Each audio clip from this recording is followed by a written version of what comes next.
శ్రీ మహాగణాధిపతయే నమః. శ్రీ గురుభ్యో నమః. ఈరోజు భాగవతం 12వ రోజు పారాయణం. ఇలా అంబ తపస్సు చేయడానికి బయలుదేరి ముందుగా సుబ్రహ్మణ్య స్వామి గురించి తపస్సు చేసిందని పేర్కోవడం జరిగింది. స్కందుడు ప్రత్యక్షమై ఏమి నీ కోరిక అని అడిగాడు. అప్పుడు ఆమె భీష్ముని నిగ్రహించాలి అని చెప్పింది. అప్పుడు ఆయన, అది నేను చెప్పలేను. భీష్ముడికి ఒక వరం ఉంది. చేతిలో ధనస్సు ఉండగా ఆయన్ని ఎవ్వరూ చంపలేరు. పైగా ఆయన మహాధర్మాత్ముడు. అందుకని నేను నీకు ఒక పుష్పమాల ఇస్తాను. ఈ పుష్పమాల మెడలో వేసుకుని ఎవరు యుద్ధం చేస్తే వారు భీష్ముడి మీద గెలుస్తారు అన్నాడు. అని ఆమెకు ఒక పుష్పమాలని ఇచ్చాడు. మెడలో ఆ పుష్పమాల వేసుకుని భీష్ముడితో యుద్ధం చేయమని ఆమె ఎందరో రాజులను అడిగింది. అప్పుడు వాళ్ళన్నారు, మహాధర్మాత్ముడైన భీష్ముడితో మేమెందుకు యుద్ధం చేయాలి? అసలు ఆయన్ని మేము ఎందుకు సంహరించాలి? ఆ మాలను మేము వేసుకోము, ఆయనతోటి యుద్ధము చేయము అన్నారు.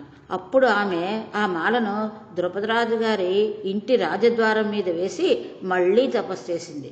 ఈసారి రుద్రుడు ప్రత్యక్షం అయ్యాడు. ఏం కావాలి అని అడిగాడు. అంటే భీష్ముడిని సంహరించాలి అని అంది. అప్పుడు రుద్రుడు అన్నాడు, నీకు ఈ జన్మలో ఈ కోరిక తీరదు, వచ్చే జన్మలో నీ కోరిక తీరుతుంది. కాబట్టి నీ శరీరం విడిచిపెట్టి వేరే జన్మ తీసుకోవాల్సిందని చెప్పాడు. అప్పుడు ఆమె యోగాగ్నిలో శరీరం వదిలేసి మరల పుట్టింది. ఆమె స్త్రీగా జన్మించింది. ఆడదై పుడితే భీష్ముడు యుద్ధం చెయ్యడు, అందుకని మగవాడిగా మారాలి. అందుకని మరల తపస్సు చేసి మగవాడిగా మారింది. అందుకే శిఖండి అని పేరు పెట్టారు.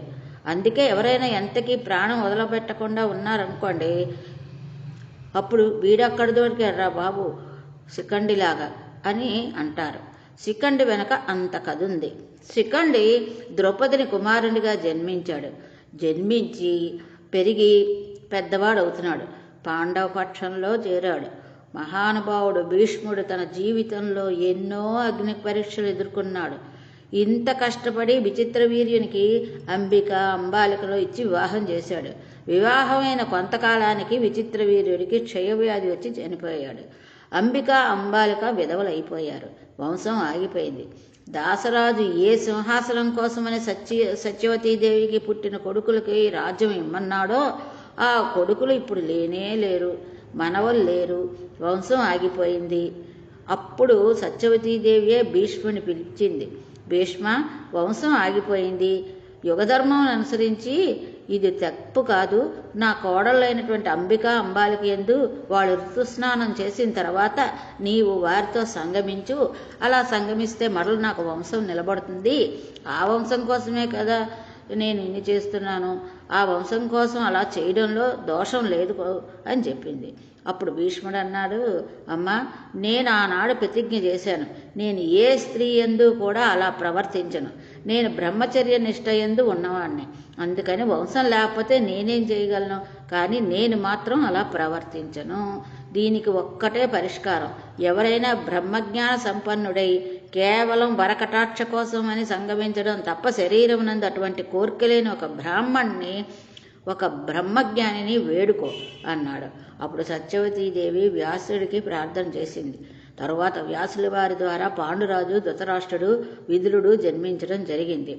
ధృతరాష్ట్రునకు దుర్యోధనాదులు జన్మించారు. పాండురాజుకి పాండవులు జన్మించారు. పాండురాజు మరణించాడు.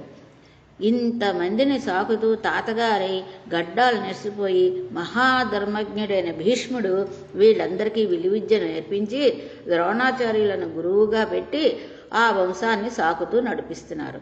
ఆయన కళ్ళ ముందే పాండురాజు పుత్రులకు, ధృతరాష్ట్ర పుత్రులకు మధ్య బ్రహ్మాండమైన కలహం బయలుదేరింది. అప్పుడు ఇంత ధర్మం తెలిసిన భీష్ముడు కురుక్షేత్ర సంగ్రామం జరిగినప్పుడు మాత్రం పాండవ పక్షానికి వెళ్ళలేదు. దుర్యోధన పక్షం వైపే ఉండిపోయాడు. అలా ఎందుకు ఉండిపోవలసి వచ్చింది? నిజంగా భీష్ముడే కానీ ఒకవేళ పాండవ పక్షంలోకి వెళ్ళాడు అనుకోండి, అసలు కురుక్షేత్ర యుద్ధమే జరగదు. దుర్యోధనుడు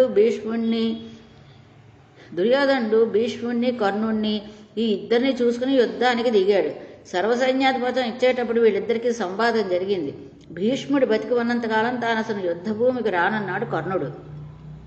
భీష్ముడు ఎన్నో మార్లు ధర్మం చెప్పాడు. అర్జున్ని ఎవరూ గెలవలేరు, పాండవుల పట్ల ధర్మం ఉంది, వాళ్లే నెగ్గుతారు అని. అటువంటి భీష్ముడిని దుర్యోధనుడు పట్టుకు వేలాడవలసిన అవసరం ఇవ్వకుండా పాండవపక్షపానికి వెళ్ళిపోయి ఉంటే అసలు కురుక్షేత్రం జరిగేది కాదు కదా. భీష్ముడు ఎందుకు వెళ్ళలేదు? అలాంటి భీష్ముడిని ముళ్ళపంది ఎలా అయితే ముళ్లతో ఉంటుందో అలా అంగుళం మాత్రం చోటు లేకుండా అన్ని బాణాలతో కృష్ణుడు ఎందుకు కొట్టించాడు? భీష్మంచ ద్రోణంచ జయద్రథంచ అని పరమాత్మ వాళ్ళందరికీ తానే సంహరిస్తున్నానని గీతలో చెప్పాడు. భీష్ముడిని అన్ని బాణాలతో ఎందుకు కొట్టాడు? ఈ రెండు భీష్మాచార్యుల వారి జీవితం సంబంధించిన చాలా గహనమైన ప్రశ్నలు. అలా కొట్టడానికి ఒక కారణం ఉంది. ప్రపంచంలో దేనికైనా ఆలంబనం ధర్మమే. భీష్ముడు తన జీవితం మొత్తం మీద ఒక్కసారే ధర్మం తప్పాడు, అది కూడా పూర్తిగా ధర్మం తప్పాడు. అలా చెప్పడం కుదరదు. ధర్మరాజుకి శకునికి మధ్య జోతక్రి జరుగుతుంది. అలా జరుగుతున్నప్పుడు శకుని మధువును సేవించి ఉండడంలో మర్చిపోయి ముందు ధర్మరాజుని ఒడ్డాడు. ధర్మరాజుని నిన్ను నీవు పణంగా పెట్టుకో అన్న తర్వాత ధర్మరాజు ఓడిపోయాడు. ఓడిపోయిన తర్వాత శకునికి గుర్తు వచ్చింది, నీ భార్య ఉంది కదా, ఆవిడని ఒడ్డన్నాడు. అప్పటికే ధర్మరాజు శకుని దాస్యంలోకి వెళ్ళిపోయాడు. ధర్మరాజు అనుకున్నాడు, ద్రౌపదిని వడ్డడంలో ఏదైనా దోషం ఉంటే అది వడ్డమన్న శకునికే అవుతుంది, కానీ నాకెందుకు వస్తుంది? ఇప్పుడు నాకు శకుని యజమాని, నేను ఆయనకి దాసుడిని, దోషం అంతా ఆయనకే వెళ్తుంది అనుకుని ధర్మరాజు ద్రౌపదిని ఒడ్డి ఓడిపోయాడు. ఓడిపోతే దుశ్శాసనుడు రజస్వలైన ద్రౌపదీదేవిని సభలోకి ఈడ్చుకొచ్చి వలువలు ఊడుస్తున్నాడు. అలా ఊడుస్తూ ఉంటే ఆవిడ పేర్లు చెప్పి ఒక ప్రశ్న వేసింది. ఈ సభలో భీష్మద్రోణులు ఉన్నారు, వాళ్ళకి ధర్మం తెలుసు. నన్నోడి తన్నోడెనా, తన్నోడి నన్నోడెనా, ధర్మం చెప్పవలసిందని అడిగింది. అప్పుడు భీష్ముడు పెద్ద సంకటంలో పడ్డాడు. భీష్ముడు నోరు విప్పి మాట్లాడి, ధర్మరాజు చేసింది దోషమే, ఓడిపోయిన రాజుకి ద్రౌపదిని వడ్డే అధికారం లేదు అని ఉంటే వెంటనే మహాపతివ్రతమైన ద్రౌపదీదేవి శపిస్తే ధృతరాష్ట్ర సంతానం అంతా నశించిపోతారు. ఆయన వాళ్ళందరినీ కష్టపడి పోషించారు, తన కళ్ళ ముందు పోతారు. పోనీ చెప్పకుండా ఉందామంటే ఎదురుగుండా ఒక మానవతికి మహాపతివ్రతకి వలవలు ఊడుస్తున్నాడు. కాబట్టి ఏమి చెప్పాలో ఆయన భీష్ముడికి అర్థం కాలేదు. తెలిసి చెప్పాడా తెలియ అన్నది తెలియకుండా ఒక మాట అని ఊరుకున్నాడు. ధర్మరాజు అంతటి వాడే నేను ఓడిపోయాను అని ఒక మాట అన్నాడు కదా, ఈ స్థితిలో ఏది ధర్మము అనేది చెప్పడం కొంచెం కష్టమే ద్రౌపది అని భీష్ముడు అన్నాడు. అలా ధర్మం తెలిసి కూడా చెప్పకపోవడం కూడా ధర్మాచరణమునందు వైక్లభ్యమే. ఈ దోషమును కొట్టవలసి వచ్చింది, అందుకని బాణములతో కొట్టారు. ధర్మాచరణం అంటే ఎంత గహనంగా ఎంత కష్టంగా ఉంటుందో చూడండి. ఇంతటి మహానుభావుడు కురుక్షేత్రంలో యుద్ధానికి వచ్చాడు. దుర్యోధనుతో ఒక మాట చెప్పాడు, నీవు పాండవులపై ఉన్న వాళ్ళలో ఎవరిని సంహరించమన్నా సంహరిస్తాను, కానీ పాండవుల జోలికి మాత్రం వెళ్ళను అన్నాడు. యుద్ధభూమి వచ్చిన తర్వాత భీష్ముడు సర్వసైన్యాధిపతిగా నిలబడిన ధర్మరాజు తన కవచం విప్పేసి పాదుకలు విప్పేసి కాలినడుకను వెళ్ళి పితామహునికి నమస్కరించాడు. తాత, మేము నీవు పెంచి పెద్ద చేసిన వాళ్ళం, మాకు విజయం కలగాలని ఆశీర్వదించు అన్నాడు. అప్పుడు భీష్ముడు అన్నాడు, నీవు ఇలా వచ్చి ఉండకపోతే నిన్ను శపించి ఉండేవాడిని. నీ గౌరవమునకు పొంగిపోయాను, నీ 5 జోలికి రాను అన్నాడు. అప్పటికి మహానుభావుడు వృద్ధుడైపోయాడు. తన కళ్ళ ముందు తన వాళ్ళు దెబ్బలాడుకుంటున్నారు. తనే ఒక పక్షమునకు సైన్యాధిపై నిలబడి ఉన్నాడు. అప్పుడు ధర్మరాజు, తాత, నీవు రావక్కర్లేదు, కానీ నీకు స్వచ్ఛంద మరణం అనేది ఉంది. యుద్ధంలో నువ్వు ధనుస్సు పట్టగా ఎవ్వరూ నిన్ను కొట్టలేరు. నువ్వు యుద్ధంలో ఉంటే ఎలా తాత అని చేతులు నిలిమాడు. ఇప్పుడు ఆ విషయం అడక్కు, కొన్నాళ్ళు పోయాక కనపడి చూద్దాం అన్నాడు భీష్ముడు. మా యోగక్షేమాలు మాత్రం దృష్టిలో పెట్టుకో తాత అని ధర్మరాజు చెప్తూ వెళ్ళిపోయాడు. ఈరోజు పారాయణం సంపూర్ణం. స్వస్తి.